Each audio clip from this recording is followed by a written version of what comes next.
തെന്നാലിരാമൻ കഥകൾ. കുതിരയുടെ വില. തെന്നാലിരാമൻ രോഗബാധിതനായി. എത്ര ചികിത്സിച്ചിട്ടും ഫലമില്ല. രാമൻ സദാ മൂടി പുതച്ച് കിടപ്പാണ്. രോഗവിവരം തിരക്കി ഒരു ദിവസം രാജപുരോഹിതൻ രാമന്റെ വീട്ടിലെത്തി.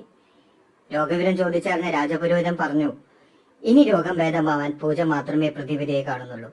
രോഗസൗഖ്യത്തിനായി ഞാൻ പൂജയും ഹോമവും ചെയ്യാം, പക്ഷെ പണച്ചെലവുണ്ട്. പൂജയുടെ പേരിൽ രാമനിൽ നിന്ന് കുറെ പണം തട്ടിയെടുക്കാമെന്നാണ് രാജപുരോഹിതൻ കണക്കൂട്ടിയത്.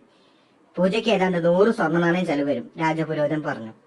അത്രയും വലിയൊരു തുക ഇപ്പോൾ എന്റെ കൈവശമില്ല, രാമൻ പറഞ്ഞു. അതിന് ഞാൻ വഴി പറഞ്ഞു തരാം. രാമന്റെ കുതിരയെ വിൽക്കുക, കുതിരയ്ക്ക് വിലയായി കിട്ടുന്ന കാശ് എനിക്ക് നൽകുക, രാജപുരോഹിതൻ പോംവഴി നിർദ്ദേശിച്ചു. പൂജ നടത്തി അസുഖം മാറിയാൽ മാത്രമല്ല എനിക്ക് കുതിരയെ ചന്തയിൽ കൊണ്ടുപോയി വിൽക്കാനാവൂ. അതിനുശേഷം മാത്രമല്ലേ പൂജയ്ക്ക് പ്രതിഫലം നൽകാനാവൂ. രാമൻ തന്റെ വിഷമാവസ്ഥ വിവരിച്ചു. രോഗം മാറിയ ശേഷം കുതിരയെ വിറ്റ് പണം നൽകിയാൽ മതി, രാജപുരോഹിതൻ സന്തോഷത്തോടെ പറഞ്ഞു. 100 സ്വർണ്ണ നാണയമല്ലേ രാമനെ കബളിപ്പിച്ച് അടിച്ചെടുക്കാൻ പോകുന്നത്. രോഗം മാറിയ ശേഷം ഒടുവിൽ വാക്ക് മാറരുത്, രാജഗുരു രാമനെ ഓർമ്മിപ്പിച്ചു. വാക്ക് മാറുന്ന പ്രശ്നമില്ല, കുതിരയെ വിറ്റ് കിട്ടുന്ന പണം എത്രയാണോ അത് കൃത്യമായി തരും, രാമൻ തർപ്പിച്ചു പറഞ്ഞു. ഹോമവും പൂജയും മുറ പോലെ നടന്നു. രാമന്റെ രോഗവും മാറി. അടുത്ത ദിവസം തന്നെ രാമൻ കുതിരയുമായി ചന്തയിലെത്തി. കയ്യിൽ ചെറിയൊരു കുട്ടയും ഉണ്ടായിരുന്നു. 99 സ്വർണ്ണ നാണയം തന്നെ ഈ മനോഹരമായ കുട്ട വാങ്ങുന്നവർക്ക് വെറും 1 സ്വർണ്ണ നാണയത്തിന് കുതിരയെ സ്വന്തമാക്കാം.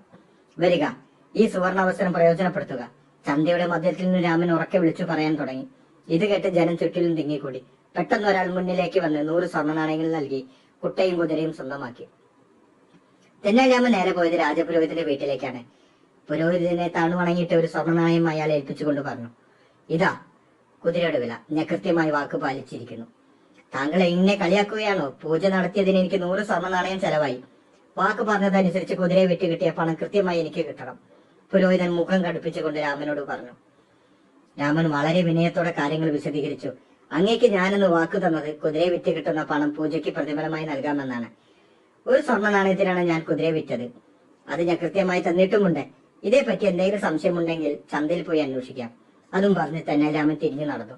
രാമനെ കബളിപ്പിക്കാൻ കഴിയില്ലെന്ന് അങ്ങനെ ഒരിക്കൽ കൂടി രാജപുരോഹിതൻ തിരിച്ചറിഞ്ഞു.